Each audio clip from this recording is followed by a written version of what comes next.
Stay out of this, Braxton. You fucking traitor. What? I don't know. Yeah, how dare you go to Medford like an asshole? How dare you? For the first time, let's see. So we both want to bet that you were the first one to bail on this podcast, you motherfucker. I know, just couldn't do it. I want to go to episode 500. You bailed on us on this podcast. You bailed on me next year. You bailed on me going to Dartmouth. And you're bailing on me next year. You're rooming with Fogel. It's becoming super bad. Finally, it comes out. It comes out. That's all it is. Finally comes out.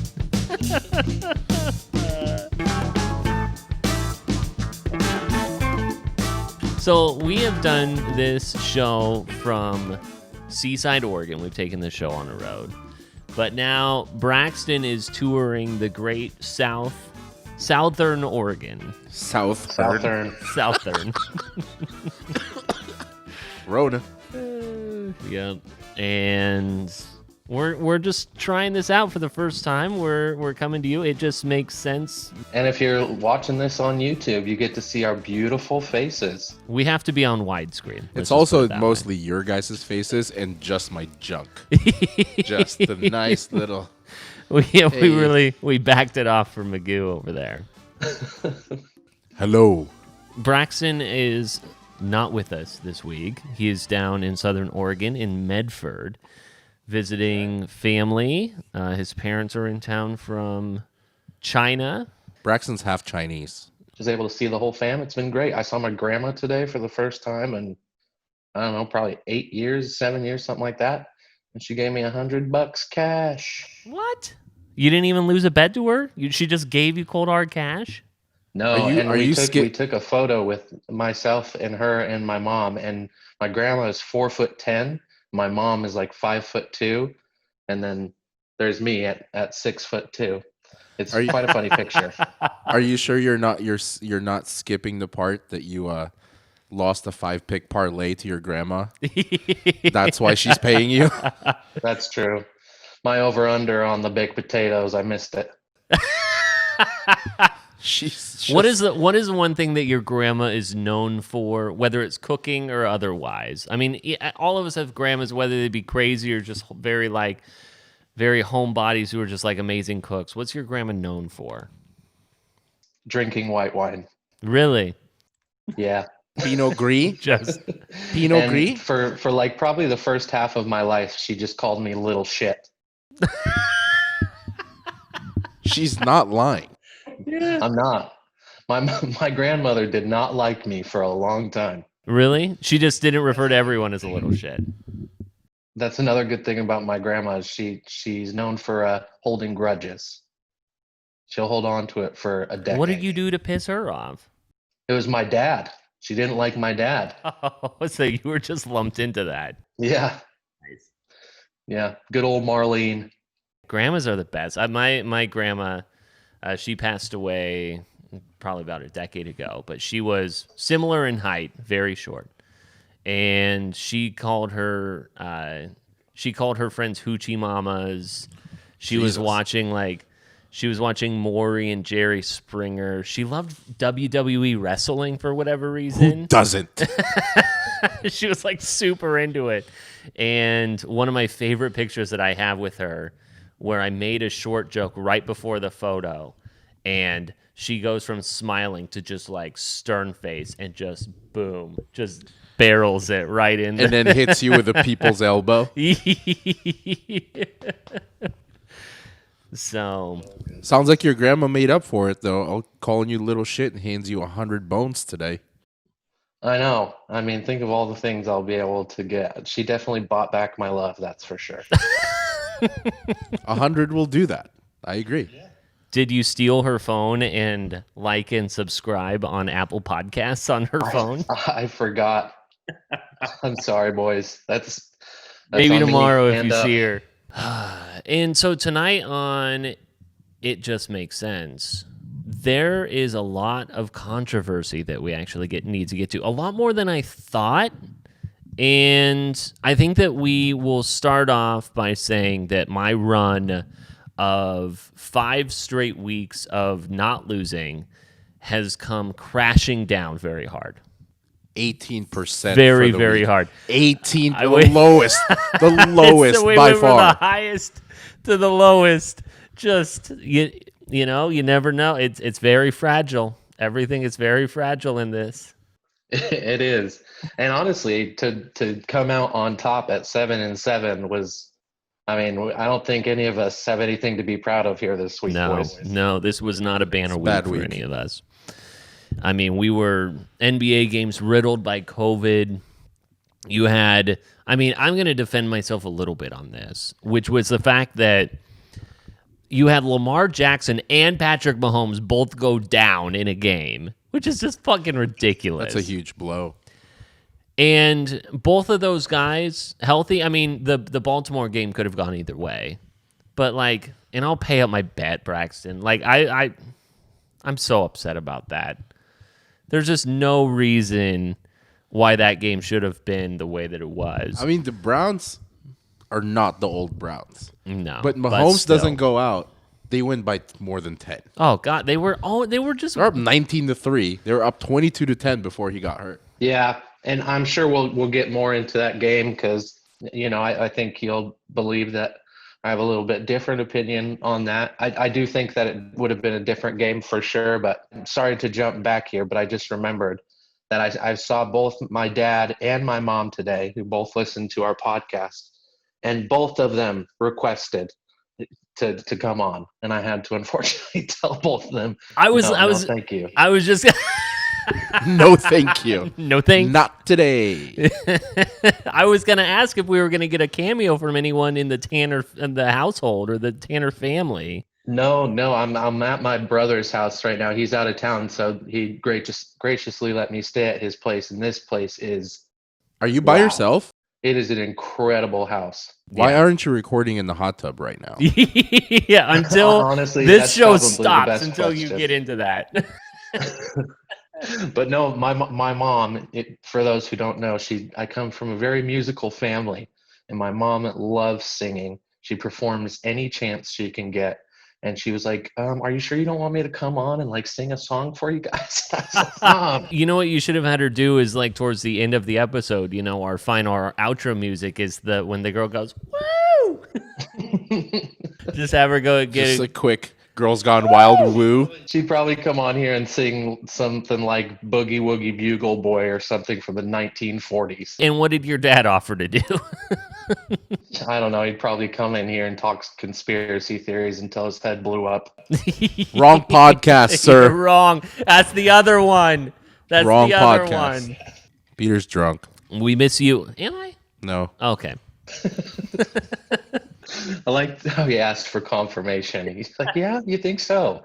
Well, I'm not sure. Entering an episode, you know that you're a loser, and so you kind of have to mentally prepare for that. So, a lot to get to on It Just Makes Sense. Like I said, there's a lot of controversy, but we will start our weekend review with NFL. Is this wild card weekend? What was this one? Was it divisional? It's divisional. It was divisional. Divisional. The super divisional round. Super divisional round. It was the super duper divisional round. God, I wish. Let's get into our weekend review.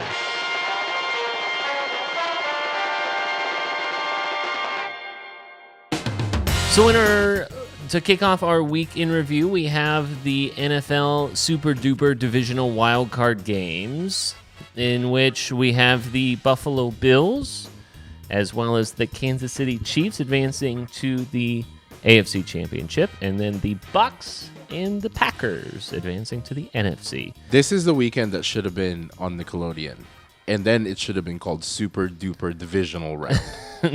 And it's just googly eyes and slime everywhere. They missed opportunity. Idiots. What was the biggest surprise for you guys? I mean, obviously, my biggest takeaway was just how low scoring of a game it was for the Bills and the Ravens. That was as big of a shock as any. I think overall, all of us took every over, and one over hit. It was just the Green Bay game. I guess it's good to keep in mind that at this late in the season, in the postseason, the defense is a little bit tighter. So it's probably harder to get to the 50s. Yeah, that's true. Like it topped off at 50 for the Green Bay game and the Saints game. With just 2 games this weekend, it's like, where do I put my bets? It's like I like having a little bit more option, but I guess I can get into props and things like that. I would say one of the surprises from this weekend was how good Tom Brady looks at his age and how bad Drew Brees looks at his age. I would agree. Yeah. That was unfortunate the way that game played out for Drew Brees, for sure. To kind of give him a little bit of credit though, I don't think Brees is 100%. Yeah. I don't think he has been in the last few games. And with news swirling that this was his last game, maybe there were some additional emotions happening there that took over. Who knows? There is a lot of when he was walking off the field and he was waving to his kids and his wife. You knew. And then he took one last. You saw back. that, yeah. He took one last look on the field. I noticed that. But he also was standing right next to Jameis, where he's like, "This is your team now." So I think it's pretty clear that he's done. I do agree with you guys. I do think that it's over. But he did have a similar reaction last year at the Pro Bowl. Because if you remember, the Pro Bowl was coached, the NFC Pro Bowl team was coached by the Saints coaching team. And he, after the game, went to them and was like, they were all crying and they were kind of saying their goodbyes. So, again, I agree with you. But he has done this in the past and come back. But I think last night, that was last night. That game, I mean, you could tell that like in his mind, he was making these smart decisions, but his body just like couldn't do it. It's interesting because, and I don't know if it was just like they were a victim of their circumstance, but obviously with Brees and his extended injury this year, the offense was forced to adapt a little bit. And so then they were, especially even in this game, they were kind of all over the place, right? Where they were using Jameis Winston, right? There was no Taysom Hill in this game, but like, it's kind of you had a lot of different things that they were trying to implement in a game where they had been kind of piecemealing that while Brees was out, and it just seemed a little off. And I think that was probably the biggest factor compared to the last 4 or 5 games that they've had leading into the postseason is with Brees not being 100%, you had Taysom Hill to kind of make up for that. So not having him in this game was huge. I'll tell you what, though, speaking of those Bills. How about him? I've heard that nobody circles the wagons like the Buffalo Bills. They're built differently. Built. Spell built. BILLT. Built different. Yeah. They certainly look good. Their defense is pretty good. I know that secondary is getting stronger by the game, it seems like. I know Lamar went down, but he went down on the third quarter? Yeah, I think it was, and it was a game. I mean, obviously that was 101-yard pick six that Lamar threw that would have put it 10-10, and instead it's 17-3, and then that play goes out. I mean, the game was over at that point. But to have even if he played 60% of the game, to have a Ravens game without a Lamar touchdown is strange. Oh, yeah. How easy he scores. He finds the end zone. So a lot of credit to the Bills D. I think regardless of whether or not Lamar went out, I think the Bills, just the way the game was going, I think they still take that, especially after that pick six. That's a huge momentum shift. And like you said, put them 17-3 instead of 10-10.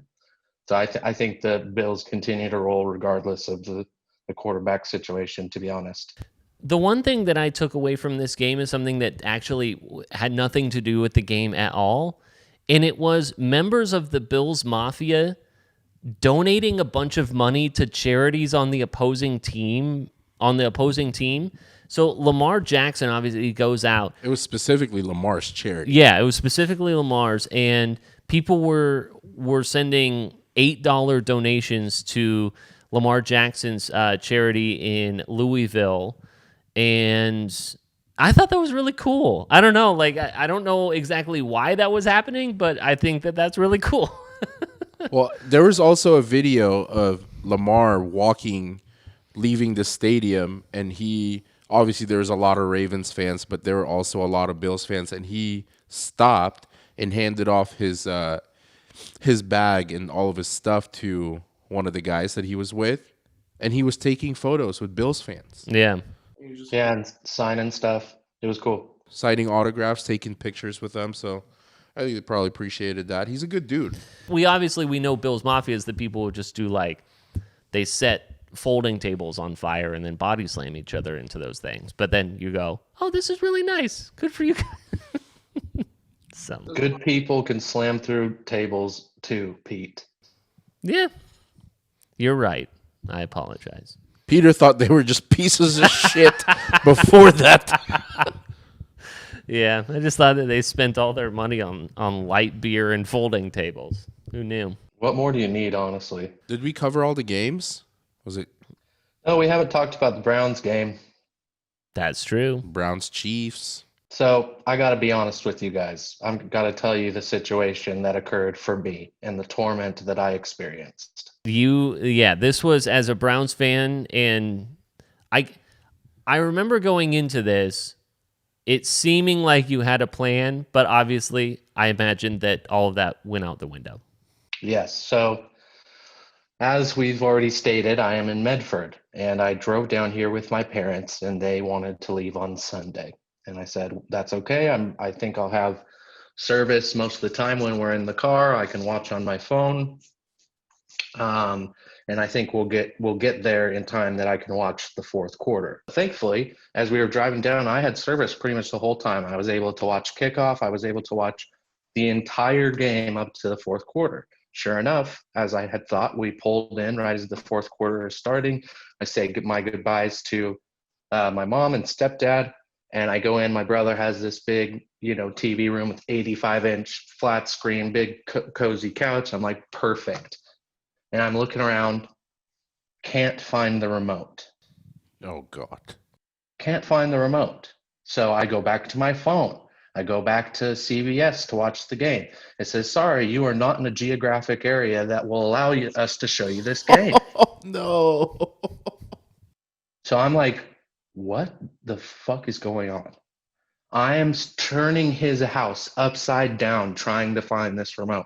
Like, why do people not just keep their remotes out? Right there. Yeah. Knowing that you have guests and knowing that they're probably going to watch TV.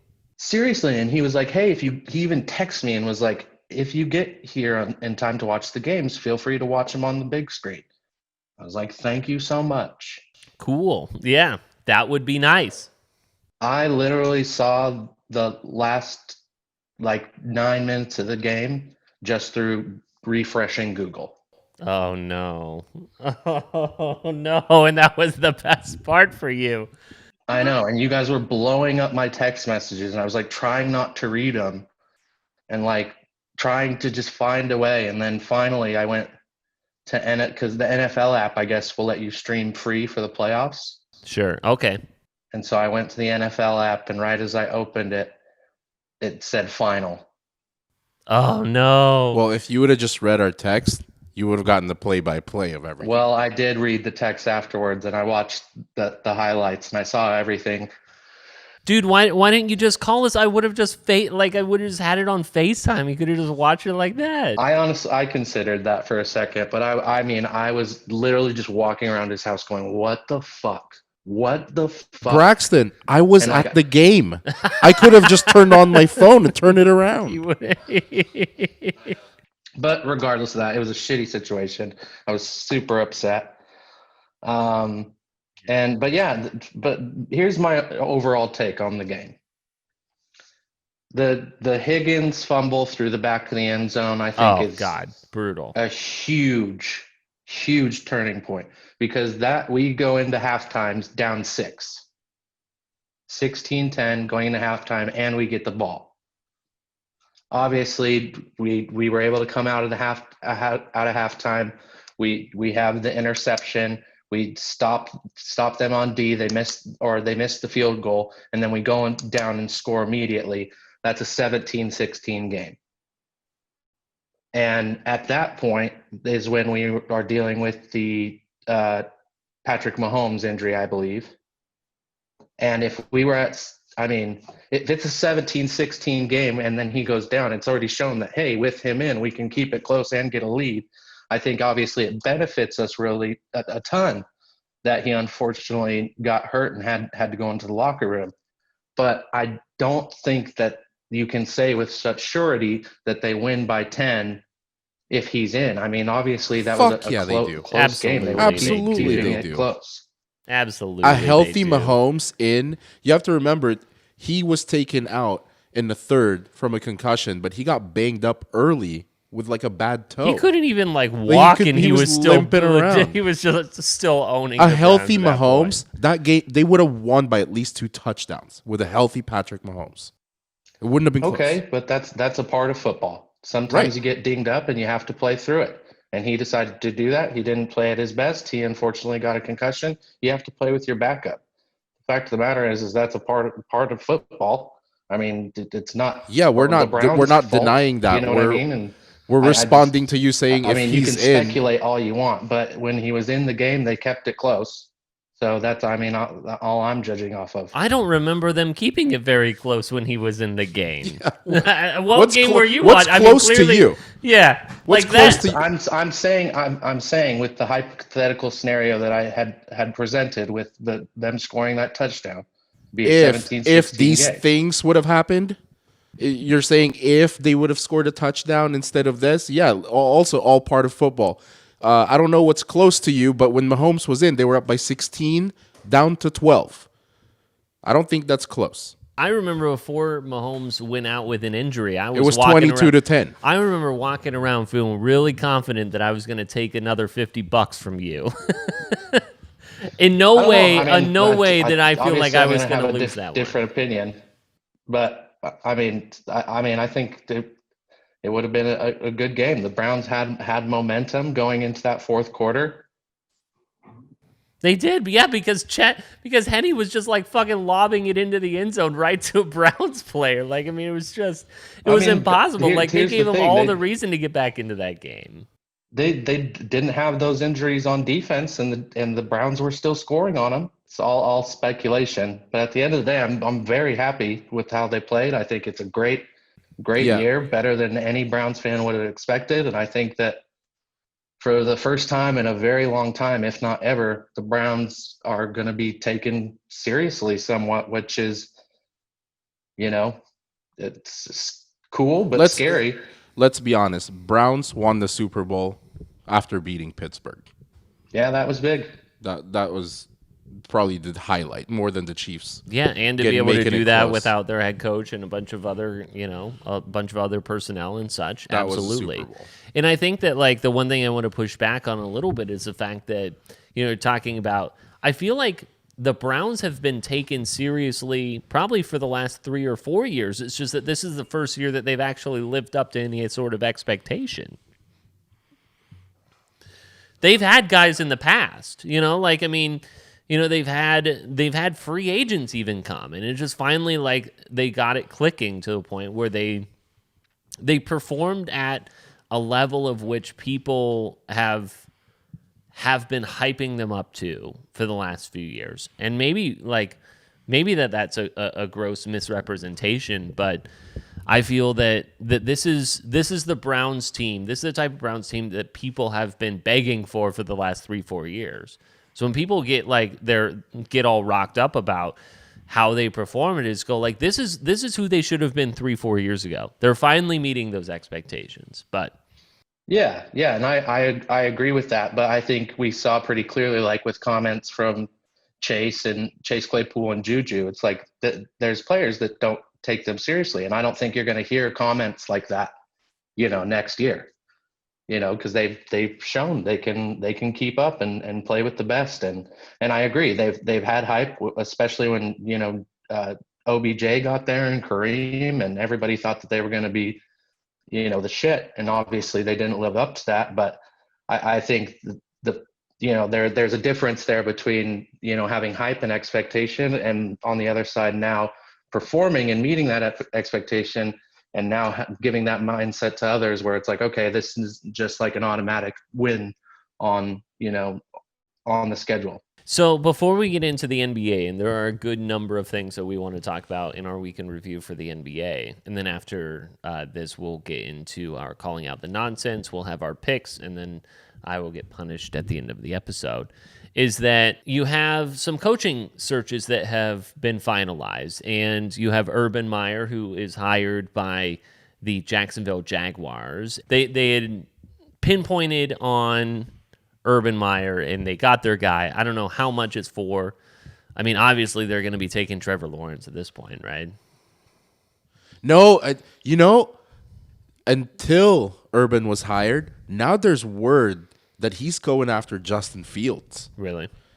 Justin Fields declared today that he's going to go to the draft, and there was a couple things that I read this morning that Urban might want him over Lawrence. I feel like there's other things they need more. Like, why wouldn't you stack up your offensive line, get Penei Sewell? Why wouldn't you get some more defensive players? Sure.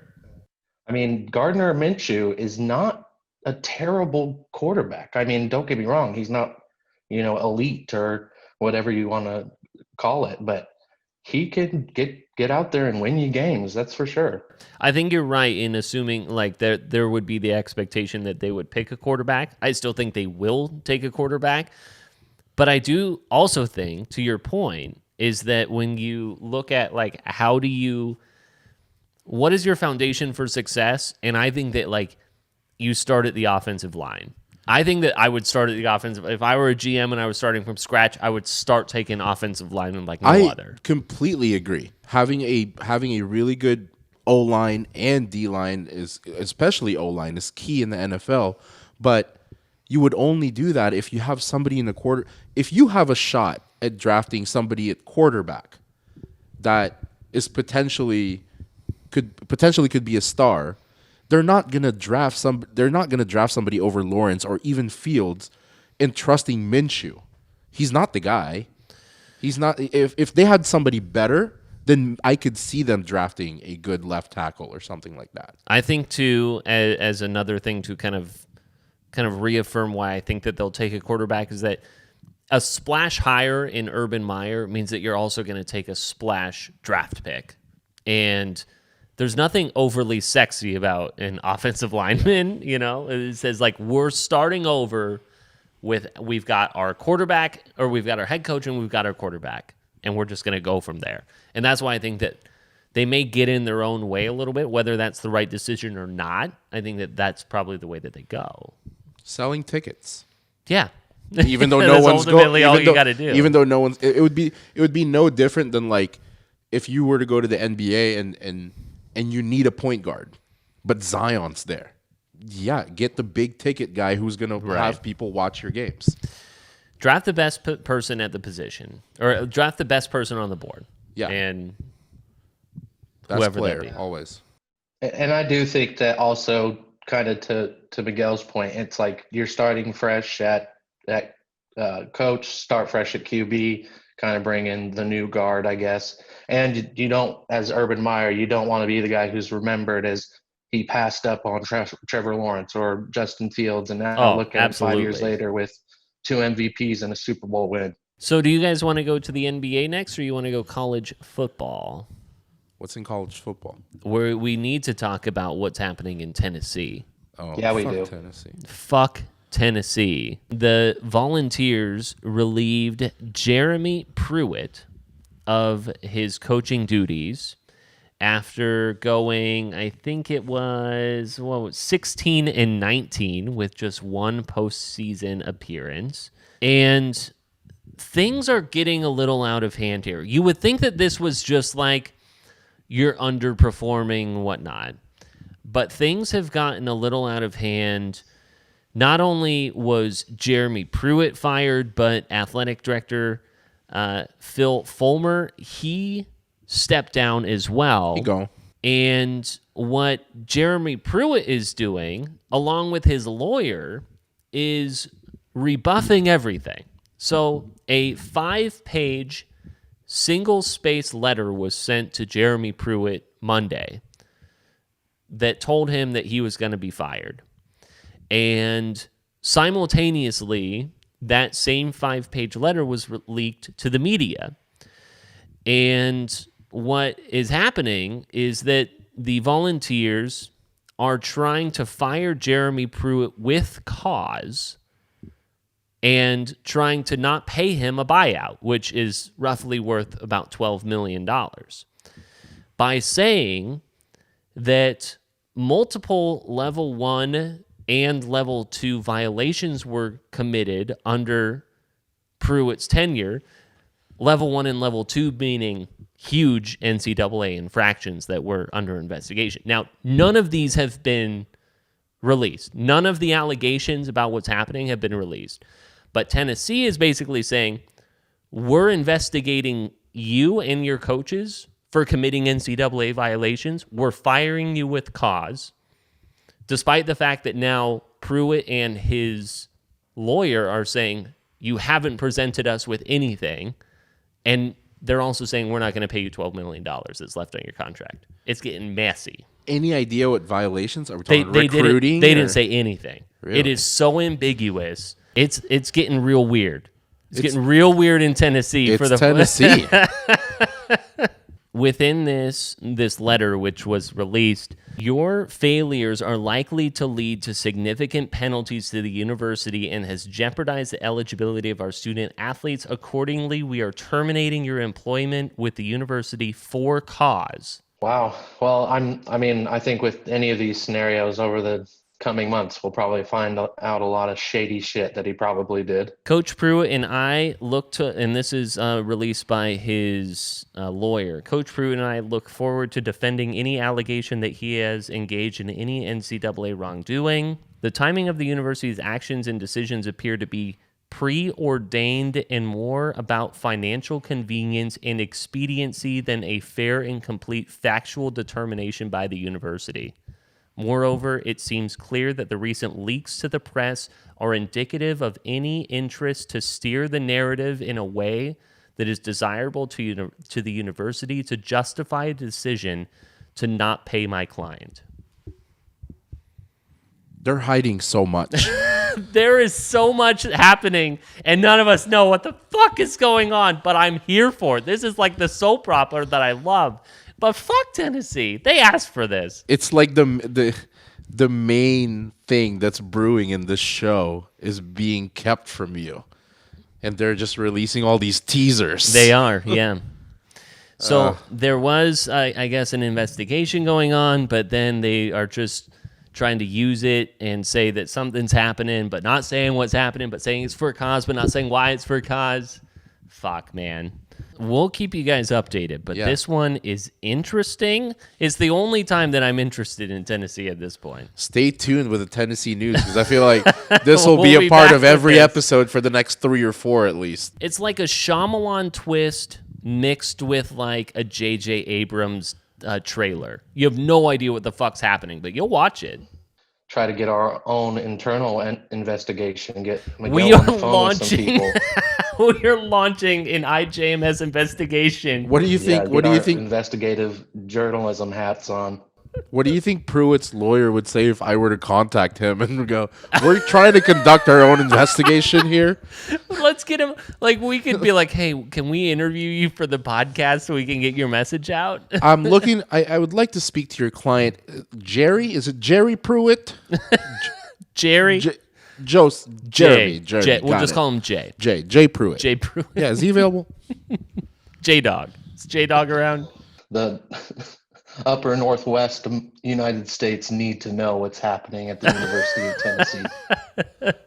This affects the Pac-12. We need to solve this problem. We're your fuck Tennessee Volunteers of the Pacific Northwest. But turning our attention to the NBA. The NBA. Obviously, James Harden is traded. I don't need to debrief everyone on what happened there. But what I do think is a little bit strange is just kind of like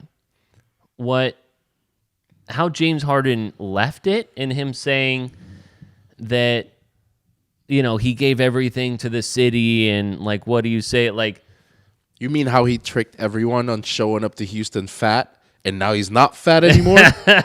Because those are great side-by-side photos that they just showed on SportsCenter. Maybe it's just the colors. Yeah, but black is slimming, so. Yeah, the baby blue wasn't a good look. But now James Harden with the Brooklyn Nets. And I thought I wanted to play for you guys something that Shaq said after the trade and get your guys' reaction from it. Shaq, you got a problem with how James Harden forced his way out of Houston? Yes and no. One is the business of basketball, but when you say you gave the city your all, that ain't true. And I'm about to say some things, and keep in mind I have G14 classification to say these things. You asked for Dwight Howard, we gave him to you. Didn't work out. You asked for Chris Paul, we gave him to you. You asked for some shooters, we gave it to you. We asked for Westbrook, your homeboy from Little League, we gave him to you. Didn't work out. And when you say I gave you everything, I say no, you didn't, because the last 5 games when it comes to elimination, you're 1-4. You've been shooting 41%, 24% from 3, 32 assists, and 27 turnovers. I used to be like James. I used to come home and complain, man, he didn't do it. And my father, rest in peace, Sergeant Philip Harris, used to say, but what the hell did you do? He ain't do nothing. He ain't step up when he was supposed to step up. So, when you're the man and you make all the money, you make 30, 40 million a year, it's a big responsibility. Chuck has said this many times.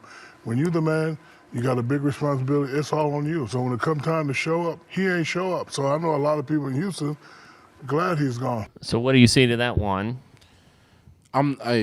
Let me just start by saying I am not a fan of Shaq's takes, ever. All he is an egotistical bully. But I absolutely agree with everything he said about James Harden. I agree. I mean, I'm kind of 50-50 on Shaq. I do agree. I think he tries to say stuff to get bulletin material, but he's right. I mean, I think that if he does win a championship at the Nets, it'll kind of be tarnished, at least for him. I think it'll be more looked at as a championship for Durant and Kyrie. So, I mean, I completely agree. I've never really been a fan of James Harden. I think that he's an incredible. I don't know how this super team is going to work with Kyrie and KD and James. Like right now, it's Kevin Durant and James Harden. Right. Kyrie's there's no Kyrie. It just seems like maybe there'll be one of these teams like the Lakers back in the day, and they weren't the best of friends, but they won a bunch of games. And maybe that's the scenario that we're going to be in here. So far, from the last few games, it looks like Harden is happy. Him and Durant enjoy playing with each other, so who knows? It is unfortunate timing, though, that James Harden is opening up a restaurant at the end of this month in Houston. / strip club? Yeah, it might as well be. But it's called 13, obviously devoted to his number. And people are people are already reviewing the restaurant, and I thought that I would share with you guys a few of the reviews that are coming in on 13. Restaurant's not open. It will be open at the end of this month. So these reviews are just trolls. Correct. Here are some reviews. The strippers could be better. 1 star. Trash, just like him, 1 star. The worst owned restaurant in Houston. Quality of the food was just not good enough. Chemistry-wise, I think the cooks just didn't have any experience. This restaurant had so much upside, but fell flat on its face when it came to showtime. 1 star. That third review was written by Mike D'Antoni. It has this photo on next to the 1 star. 1 star. This restaurant can't be fixed, just not good enough. His username is Mikey D69. I swear it's not me.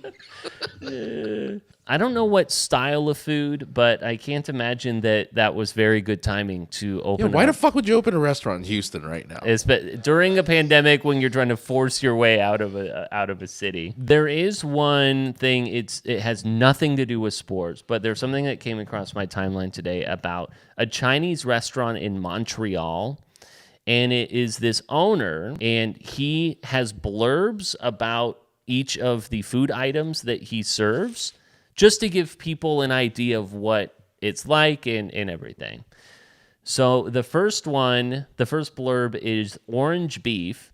The owner's words: compared to our General Tso chicken, this is not that good. Anyway, I'm not a big fan of North American Chinese food, but it's your call. That's on the menu? It's on the menu. That's funny. Let's see, I don't know. I think this looks like a papaya salad. It doesn't have the thing. It's just a screen grab. It has a curry flavor. Don't expect it to be so tasty, but it's a safe choice, and it will make you happy. Why is he talking shit about his own food? I don't know.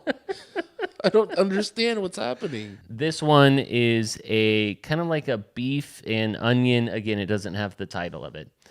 A little bit spicy, more flavor of cumin, very tasty. We used to have the beef pieces in small sticks, but several customers cut their lips by thinking that it was a hard ingredient, that the sticks were a hard ingredient that they should eat.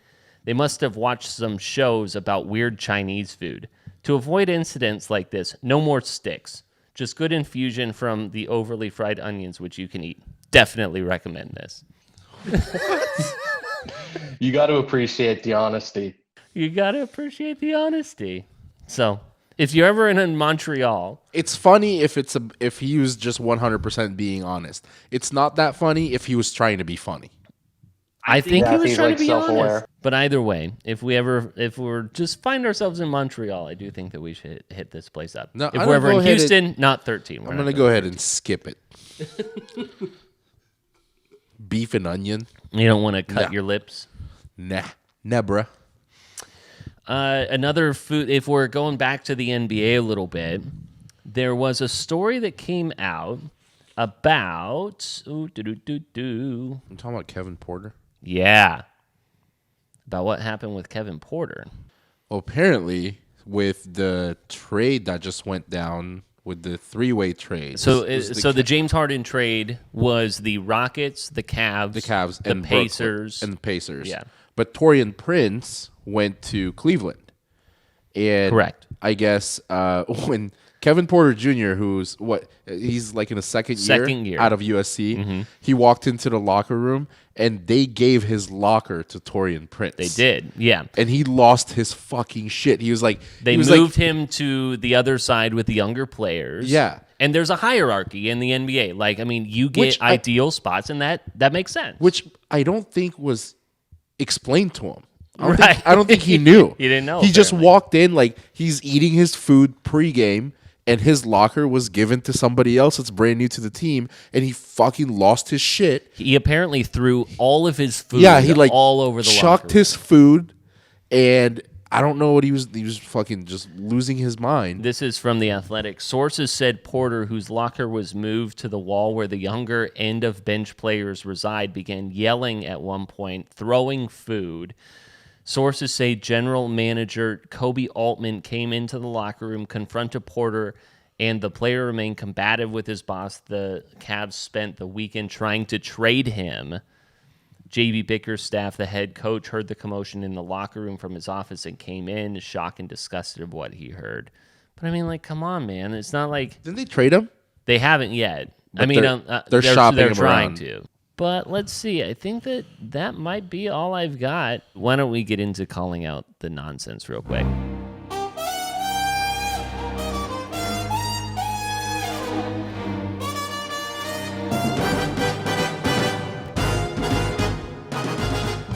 Okay, everything that I said was nonsense. Yeah, we can just calling out the nonsense. Peter's picks. Every one of them, minus like. What did I get right? I got 2 right, which was one was an NBA game. You got one NBA game, which it was a Cavs win. Sure, you had one Cavs win, and your one NFL was the Green Bay game going over. All right. They didn't even cover it? God damn it. You took the Rams. Oh, that's right. I took did the take the Rams. Rams. I thought they would cover it 6.5 or something. I mean, that wasn't far behind. I only got 2 NFL. I but- know. And that's the thing. Like, I mean, again, I would have won. I probably would have gotten the Baltimore game and definitely the Chiefs game. And then all of my NBA, I had 3 NBA games this whole week. Yeah, because everything I would like. You the had Suns were all COVIDed up. you started with 8. You ended up with 3 total. I had 6. I ended up with 4, and Braxton had 8. Ended up with 5. Yeah. It was an incredible week of having all these picks, and we didn't have a lot to begin with, but then to be like, so anyways. And not only that, and I think I learned my lesson. I remember to bet on games, and then I ended up losing this week's episode. So that's how it goes. Womp, womp, womp, womp, womp. So that's the nonsense. That's just how it goes. I think that let's not dwell on it. It wasn't a good week for everyone. We could go down the list of everything. Yeah, we're not gonna step on you too much because Braxton doesn't even know what your punishment is. I'm the only one You're who the knows only what one. your punishment I was is. wondering because I have not spoken at all about the punishment. Actually, Braxton and I were talking earlier, but what we were talking about isn't available. So actually, there's 2 people that know your punishment: me and your lovely wife. No, Lindsay's colluding? Lindsay! No, stop! Don't wake her up. Oh, yeah. Oh goodness, yeah. I'm excited. I'm actually kind of glad it's a surprise. It'll be just as exciting for me. You'd wish that you were here. It's gonna be great. Oh, no. I know. You better give me a great reaction, Pete. I need the whole Hey, thing. this is not one of those reactions that he would have to play up. Like it's Oh, gonna no. be a natural reaction. You know what's interesting is I was like, you know what? If I don't bring up this punishment, maybe they'll just forget about it. I put wasabi in a super soaker and I'm shooting it right up the your people. ass. Yeah. Well, why don't we get to our picks? Oh God, I'll do better. I'll skip the picks. I'll skip the I'll picks. do better.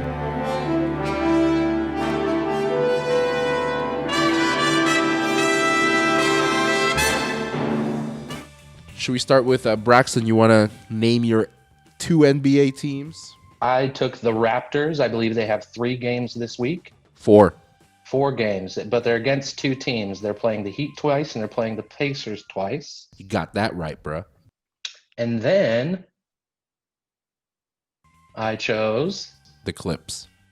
the Clippers, who have 3 games. I think they play the Kings and then The Thunder twice. the Thunder twice, baby. I'm guessing 7-0. Yeah. All right. Pending COVID, 7-0. Peter, you got your NBA? In the West, I have the Memphis Grizzlies. They will play the Trailblazers twice, and they will play the Kings twice. And I figure if anything, they're going to split, but I could see them going 3-1. And in the East, I have the Atlanta Hawks. And the Atlanta Hawks are playing the Pistons, the Timberwolves, minus Karl Anthony Towns, and they do have the Bucks. So I am hedging on that one a little bit, hoping that maybe they get 2 of 3 on that one as well. So also 7 games for you. Well, in the West, I have the Denver Nuggets, and they have 4 games. They have the Thunder, they have the Suns twice, and then they have the Mavs. And on the East, I have the Knicks. They have 3 games, the Warriors, the Kings, and the Blazers. So it looks like we each have 7 games. We're all betting against the Blazers on this one. Yeah, 7 games each. And again, this is the 3rd week of our survival pool for our NBA. I went 7-0 in the NBA the first week, not so much in the second week, but You went 1-0 the second week. He went 1 and 2. I went 1 and 2. Oh, my bad. My beef. But once NFL's over, then we'll bring in some featured primetime games. Some college basketball. College yeah, basketball. Well, on to the NFL and the division championships, boys. Let's go. Conference championship. We'll start with the AFC The Bills versus the Chiefs. The Chiefs are -2.5, and over/under's 53. So I'll be the first to come out and say it. I think this depends a lot on Patrick Mahomes. I think that line is sitting without it's. I mean, not to discredit the Bills, but I think the line would have been a little bit higher. I feel like if Mahomes was healthy and it's not pending if he's going to play, because I think he has to go through a 5-step concussion protocol, right? Right. Before they clear him. Yeah, and it's already moved a full point. I think it opened at 3.5. So obviously it's trending towards the mindset that he's not going to be playing. However, huge. At least for me, in either circumstance, I'm going to be riding with the Buffalo Bills. I've mentioned previously that I have a future on them, so they stand to make me a good amount of money, and winning this game is a big part of that. So let's go Bills. Are you taking them on the spread or money line? I'm going to go ahead and take the spread. This one is... Hey, real quick, Pete, what was the total on that, Miguel? 53. I think that's dependent on Mahomes, too. Don't be a pussy. Take the over. 53. I am going to take the under. Oh, man.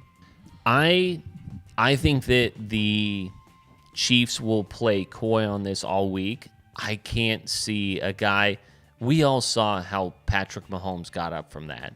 He was wobbly. Yeah, if his linemen weren't standing there right next to him, he would have fallen right back on his face. He would have fallen right back down. I don't think he plays this week. And I think the Bills are going to beat him. And I'll take the Bills and I'll take the under. Cuz I don't have faith in what the Chiefs can do. Or I think that there's too much of a question mark of what they can do if Patrick Mahomes is not there. So, what I know now, recording on a Monday night, I don't think he plays. So you're both taking the Bills and the under. Yeah. Well, it's not going to be that much fun if I do the same picks. I'm going to go ahead and take the Chiefs -2.5 and the over. Yeah, you might as well. Well, you got to ride with those Chiefs after the bet we have. True that. I just don't like. I had completely planned on taking the under on both games, but I gotta mix it up. Yeah, might as If well. I lose, I fucking lose. But I don't want it to be the same. NFC. We got the Tampa Bay Buccaneers versus the Green Bay Packers. Packers -3.5. 51 is the over/under. Peter, we'll start with you. You said Packers 3.5. Packers 3.5. 51. I'm going to take the Packers, and I'm going to take the over. I think that this is the type of a game. This, to me, feels like a heavyweight fight in the 10th, 11th, 12th round where guys are just throwing haymakers at each other. And this is a legacy game. This is all. There's so many awesome things about this game. And I think it's going to be all offense. And I think that the Packers ultimately are a better team, so that's why I'm going to go with them on that. And I hope that it's a high-scoring game. I hope that there's like 60, 70 points scored. 200. Braxton? Do we know the weather at Lambeau? It's going to be like 20 degrees. Snow? Erin Andrews talked in her interview with Tom Brady, had mentioned that because she's like, isn't your blood thinning now that you live in Tampa? And he's going to be going back to cold weather, and it's going to be like 20 degrees when they play at Lambeau. So obviously we know Tom Brady has a history of doing very well in cold games. So I don't know if that takes a huge effect on him, but it could affect the team. I don't know. I think this is going to be a close game. And I mean, I agree with you, Pete. I think this is just storyline central. There are so many clips and replays that, they're going to be able to throw into that game, and it's going to be a fun one to watch. I do agree that it goes over. You're taking the over. I hate to be on the same side as Pete both times, but I'm going to go the Packers. Hey, it's worked for me every week but this week. You're taking the Packers and the over? Yeah, Packers in the over. And the high on Sunday, 29 degrees, low of 22, with snow flurries all day. I like it. I love it. I love it. Give me that snow game. I want it. What do I do here? Miguel? You want the Packers and you want the over, but you can't have it. Yeah, but it's not going to be fun. I thought you said you were taking the under in both of these. I wanted to. Well, you can. Take the under. I'm gonna take Tampa Bay and the under. This is not a reflection of my picks on the scoreboard, by the way. Right. This is purely to mix it up on the pod. Do you guys want to do like a prop bet of who has the most passing yards and who has the most rushing yards? Are you talking about all 4 quarterbacks combined? Yeah. I would say it's either Aaron Rodgers or Josh Allen. Rodgers. I think I'm going to say Josh Allen just because Green Bay relies on their run game a little bit more. Are we recording this? Mm-hmm. Are we tallying this? Sure, Just as an added point for the total. Right. Total So we count? have of quarterbacks, we have Rodgers, we have Brady, we have Allen, and we have Henny Mahomes. So Peter, I'm taking Rodgers. And you're taking Allen. And I guess I'll go with Brady because because I'm hedging. I'd have to hedge against myself. So I'll take Brady, but we'll just have to leave Mahomes on the table because I don't think he's going to play. Yeah. I mean, you can take the risk, but you might end up with 0 passing yards. So might as well. We'll put on the tally just for funsies. All right. Yeah, It might be a good add tiebreaker. another tick. Might be a good tiebreaker. This is definitely a fun picks on my side, but I'm not comfortable with it because I wanted your guys' picks. I should have picked first, son of a bitch. Yeah, you should have. That's it for our picks. We have 1, 2, 3, 4, 11, 12 total. Well, Wow. that's it for our picks. Is it time to punish Peter? It might be.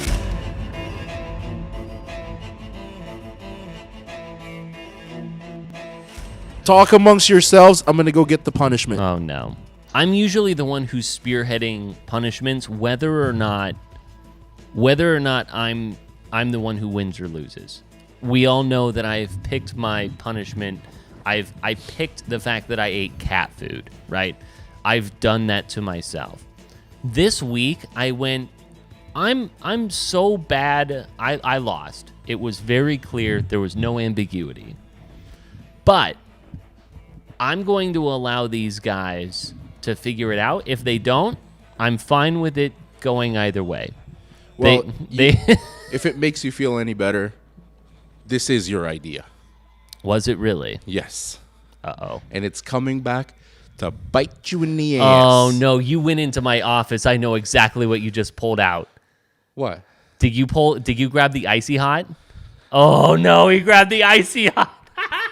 Oh, no. I see hot extra strength. Oh, no. Now, to be fair, so we stay in the wheelhouse of not trying to kill each other, just like how Braxton got to decide the amount of wasabi last week, I'm not going to decide how much you put on your hands to rub on your ball sack. Oh, my God. I need... Don't you wish you were here? I need to set this up. Show me your balls. I need to set this up. So when I used to work in radio, I was a morning radio show producer. And everything was fine. It was a Tuesday in May. And I was... The sun was shining, but it wasn't too hot. The chickens were flying. Yeah. The sun was out. The clouds. Chickens were flying. And we were covering this story. Steven Strasburg, a pitcher for the Washington Nationals, he had a bad outing and was asked by reporters what happened. And he told reporters that before he went out onto the mound, he put Icy Hot on his shoulder, which was a little sore. And then before going out, he then took those same hands that he put Icy Hot on his shoulder, and he adjusted himself, making sure that his ball sack was burning while he was pitching. So while I was in radio as a producer, said, okay, we are going to the final segment of our show. Each of us put Icy Hot on our gooch and see who could stay on air the longest before we had to rush out of the studio. And that was how it was going to end, and we were going to throw it to the next show. The thing is that I was laid off. I was laid off that day and was never able to execute this. And now you get your chance. So before you put the Icy Hot on your balls, you got fired? The day before we were all going to put Icy Hot on our balls. The layoffs happened. All the layoffs happened. How funny would it have been is like right after you guys put it on, they're like, Peter, we need to talk to you. Yeah, that's technically you get laid better. off while you have Icy Hot on your balls. Here you go, Pete. So I have no idea how this is going to... It's under the chair. Under it? I have no idea how this is going to go. I can't imagine it's going to go very well. Don't do too much. I don't want you to die. You're going to put your junk in front of the camera? Like, I'm not going to drop my trousers here. Get your face in the shot. Oh, God. This is extra strength, too. I can't believe that I thought this was a great idea. Why'd you take off the whole cap? You can just pop the lid. How much are you trying to put on your balls? All of them. Okay. Was that like that? Is that enough? That's show Braxton. I feel like that's fair. Like a fingers? Yeah, sure. That's good. That's good. And does it... Okay. So where does this have to go? Does it have to go like gooch, or are we going balls? I don't like the optics of either. What do you think? Yeah, just a little bit on both. You just get down there, Pete. Rub it around. Yeah. Oh, it's like when you watch those videos, like when people get hurt, and I'm like, I feel it. I'm feeling the tingly. Yeah. Let's just see how this goes, and then just let it happen here for a second. Yeah, at least you don't have to like go into work. You know, you can just kind of relax the next 2 days while this is happening. Oh, wow. Okay. So to start off, it was not. Stay away from your pee hole. Yeah, it was not a big deal. I was like, oh, this isn't that bad. And now there is. I don't know any other word but to say that like my gooch is enraged. It's probably the same feeling from the wasabi in your chest, but it's all down there. Oh my God. It's like on fire. Yeah, it's only going to get worse. I might have to go take a shower. Oh my God.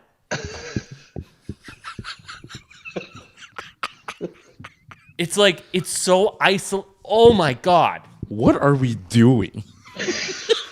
I don't know. It's like this isolated burn. It's like an isolated burn. It's like, fuck. Oh my God. It's like a chemical burn is happening on my, okay. You need paper? I don't know what I need.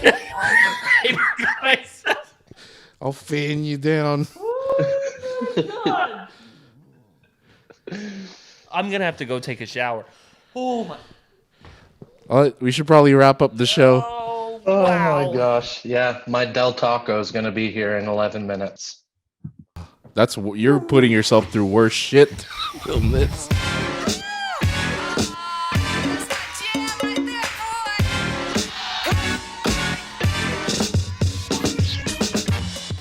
All right. Well, thank you, listeners. Yeah. I'm so glad we have this filmed. There's a lot of noises being made. That's what you get for wearing an Indian I've got to hat. go, guys. Like, honestly, I've got to Just go. wrap it up. Wrap I've it gotta up. go. Okay. Bye. See you guys next week. See you next week. Oh!